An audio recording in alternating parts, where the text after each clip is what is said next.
Ибрахим пайғамбарымыз Мұхаммад алейхиссалам 7-ші асманда жолыққан. Қаяқта жолыққан? 7-ші асманда. 7-ші асманда жолыққан. Ошо Ибрахим алейхиссалам пайғамбарымызға айтқан: "Ей Мұхаммад, пайғамбарымыз баласы да. Пайғамбарымыз дейді, чоң атасы болып отпайбы?"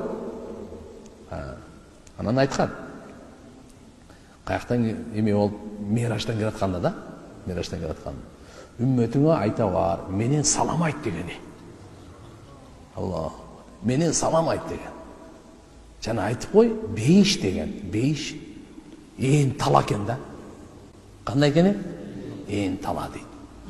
Анын дарақтары дейді. Дарақтары Алланың зикри. Субханаллах, Альхамдулилlah, ла иляха иллаллах, Аллаху акбар. Ушу сизди бу дүйнөдө туруп алып бейишиңизди кура бериңиз, дарак тиге бериңиз. Топурагы Аллах мисктен экен да. Бейиштин топурагы эмнеден экен? Миск дейт.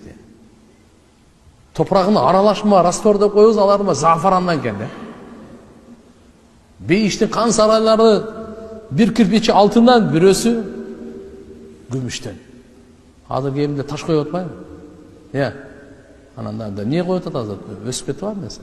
Ал жақта жоқ. Бірі алтын, бірі барды қан сарай ұрындай. Шын салам айтып қой деген да.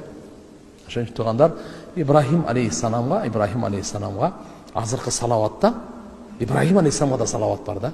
Аллахумма салли аля Мухаммад ва аля али Мухаммад. Кама саллайта аля Ибрахим ва аля али Ибрахим. Иннака хамиду маджид. Шоны иншалла ушуну адат кылып, кээде эми адам чарчап калат. Узунураак да булчу. Ошол убактарда саллаллаху алейхи ва салламды айтыңыз. Кээде убакыт кенен эле болуп калат. Көбүнчө таваф кылганда, бир жерде сапарга кетип атасыз. Кичине Кур'ан окудуңуз, чарчап калдыңыз. Болду, таспини алып туруп анан. Миңди айтып коюңуз жактан.